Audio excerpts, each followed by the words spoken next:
أعوذ بالله من الشيطان الرجيم بسم الله الرحمن الرحيم وله ما سكن في الليل والنهار وهو السميع العليم. دو دلائل ہو گئے. وَلَهُ مَا سَكَنَ فِي اللَّيْلِ، اور اللہ ہی کی ذات ہے. یہاں پر بالکل آغاز میں لہو کا جو ضمیر لائے ہیں نا، اس کا مطلب یہ ہے کہ اسی کی ذات ہے، اس کے علاوہ کوئی نہیں ہے. ما سکن، اللہ ہی کی ذات ہے جو کیا کرتا ہے، نہ اسی کے لیے ہے. وَلَهُ، اسی کے لیے، اللہ ہی کی ذات ہے جس کے لیے کہ ما سکن فی اللیل، جو بستے ہیں رات میں، والنہار، اور دن میں. اسی کے لیے ہیں جو دن اور رات میں ہیں. ایک بات تو اس میں یہ ہے کہ ما سکن فی اللیل، جو رات کو چیزیں سکون حاصل کرتی ہیں. بہت کچھ لوگوں نے لکھا ہے، اور بعض مفسرین کا خیال یہ ہے کہ یہ سکون حرکت کی جو ضد ہے، حرکت کے بالکل برعکس جو چیز ہے وہ نہیں، بلکہ وہ کہتے ہیں ہر چیز کو اپنی جگہ حرکت بھی ہے اور سکون بھی ہے. تو اللہ تعالیٰ نے فرمایا کہ تمام چیزیں سکون جو رات کو حاصل کرتی ہیں، نیند ہے، خاموشی ہے، اس کائنات میں طاری ہو جاتی ہے، تاریکی ہے، یہ سب کی سب بھی والنہار، اور دن میں، یہ سب چیزیں اللہ کے لیے ہیں، اللہ کی ہیں، اسی کا ہے. ایک بات تو ترجمے میں. دوسری بات یہ ہوئی کہ اس پہ اعتراض اصل میں یہ کرتے ہیں کہ اللہ نے فرمایا وَلَهُ مَا سَكَنَ فِي اللَّيْلِ، تمام وہ چیزیں جو رات کو سکون حاصل کرتی ہیں، وَالنَّهَارِ، اور دن میں تو کوئی سکون نہیں ہوتا. وہ کہتے ہیں دن میں، اس کا مطلب یہ ہوا کہ وہ جو اصطلاح ہم نے پہلے پڑھی تھی نا کہ أَلَّفْتُهَا طِبْنًا وَمَاءً بَارِدًا، وہ عربی کہتا ہے بدو کہ میں نے اپنی اونٹنی کو کھلایا چارہ اور ٹھنڈا پانی. تو ٹھنڈا پانی کھلایا تو نہیں جاتا، تو وہاں پر وہ کہتے ہیں کہ اس کا مطلب ہے وَشَرِبْتُهَا مَاءً بَارِدًا، اور میں نے اس کو ٹھنڈا پانی پلایا. تو یہاں پر ایک فعل آنا چاہیے، وَلَهُ مَا سَكَنَ فِي اللَّيْلِ، اللہ ہی کے لیے ہے جو کچھ چیزیں بھی رات کو سکون حاصل کرتی ہیں، وَالنَّهَارِ، اور دن کو تو سکون نہیں حاصل کرتی. پھر کیا ہونا چاہیے؟ مفسرین کہتے ہیں یہ وہ چیز ہونی چاہیے جو کہ اللہ تعالی نے بیان کی ہے سورہ فرقان میں. سورہ فرقان میں دن کے متعلق اللہ نے کیا کہا؟ 19ویں پارے میں، بالکل 19ویں پارے کے آخر پہ چلے جائیے، وہاں یہ آیا ہے.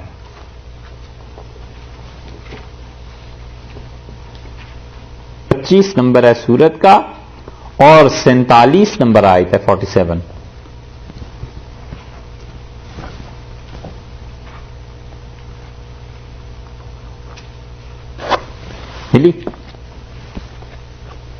وَهُوَ الَّذِي، اور یہ اللہ ہی کی ذات ہے، جَعَلَ لَكُمُ اللَّيْلَ لِبَاسًا، اس نے رات کو تمہارے لیے بنا دیا ہے اوڑھنا، لباس. وَالنَّوْمَ سُبَاتًا، اور نیند کو بنا دیا ہے تمہارے لیے آرام کی چیز. وَجَعَلْنَا النَّهَارَ نُشُورًا، اور دن کو بنا دیا ہے تمہارا پھیل جانا، اٹھ کر نکل جانا. تو دن کا وظیفہ کیا ہوا؟ نشور. دن کو جو کام کرنا ہے وہ یہ ہے کہ اٹھنا ہے، پھیلنا ہے، چلنا پھرنا ہے، زمین میں جا کر اپنے اپنے کام کرنے ہیں. تو نہار کے ساتھ لفظ کیا آ گیا؟ نشور کا. تو نشور کا لفظ جب یہاں آ گیا تو مفسرین کہتے ہیں اسی کو تم یہاں سے اٹھا کر یہاں پہ لے آؤ سورہ انعام میں. تو یہ ہوا کہ وَلَهُ مَا سَكَنَ فِي اللَّيْلِ، اور اسی اللہ کے لیے ہیں تمام وہ چیزیں جو بستی ہیں رات میں، وَنَشَرَ فِي النَّهَارِ، اور دن میں وہ پھیلتی ہیں، دن میں اپنے گھروں سے نکلتے ہیں، کام کرتے ہیں. ساری چیزیں اللہ ہی کے لیے. دو باتیں ہو گئی، اب سمجھ آئی بات؟ ٹھیک ہے. تیسری بات جو ہے وہ یہ دیکھیے کہ اوپر اللہ نے اسپیس کا ذکر کیا ہے کہ کل من ما فی السماوات والارض. ان سے پوچھئے کہ آسمانوں میں اور زمین میں جو کچھ ہے یہ کس کا ہے؟ تو یہ انہوں نے فرما دیجئے کہ قل اللہ ہی کا ہے. اللہ تعالی کے ساتھ ہی یہ ساری چیزوں کا تعلق، ملکیت کا اللہ کا ان پہ حق ہے اور اللہ ان چیزوں کا مالک ہے. تو یہ ساری چیزیں جو تھیں ان کو اللہ تعالی نے ذکر فرما دیا کہ میری ہیں. تو اس کا مطلب یہ ہوا کہ اسپیس میں جو کچھ بھی ہے یہ سب اللہ کا ہے. اور دوسری چیز رات اور دن کو لا کر یہاں بتا دیا کہ ٹائم میں جو کچھ بھی ہے نا یہ سب اللہ کا ہے.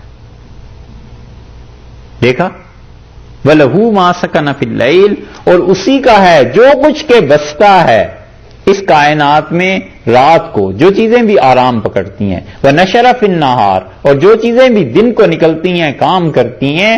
ٹائم میں بھی جو کچھ ہے وہ اللہ کا ہے، اسپیس میں بھی جو کچھ ہے وہ اللہ کا ہے. سمجھ آئی؟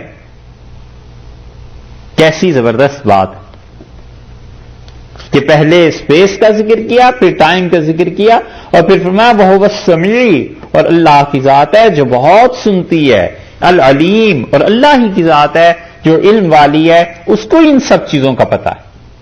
اب بتاؤ کوئی بھی چیز اس کائنات کی ان دو پیمانوں سے باہر نکل سکتی؟ کوئی ٹائم سے نکل سکتا ہے، کوئی اسپیس سے نکل سکتا ہے؟ جہاں کہیں بھی جائے گا وہاں اللہ ہی کی حکومت ہوگی، جہاں کہیں بھی جائے گا اللہ ہی کو اپنا مالک پائے گا. اور کسی بھی زمانے میں چلا جائے، سورج کی حدود سے بھی آگے نکل جائے، کوئی نہ کوئی ٹائم کی شکل تو ہوگی، اس زمانے سے باہر تو نہیں نکل سکتا. اللہ نے کہا ہے ہر چیز میری. یوں مفسرین قرآن پاک پڑھتے ہیں اور یوں چیزوں کو وہ ایک دوسرے کے تقابل میں دیکھتے ہیں. اس لیے بتایا کہ ظرف دو ہی ہیں، ایک مکان کے اعتبار سے، ایک زمانے کے اعتبار سے، اور دونوں اللہ کے ہیں. تو جب اس ذات کا ہے، سنتا بھی وہی ہے، جانتا بھی وہی ہے، تو آخر پھر تم اس کی عبادت سے کیوں کتراتے ہو؟ اس کی توحید کو کیوں نہیں مانتے؟ اسے کیوں نہیں اپنا مالک جانتے؟ کیوں نہیں اس کی وحدانیت کے قائل ہو؟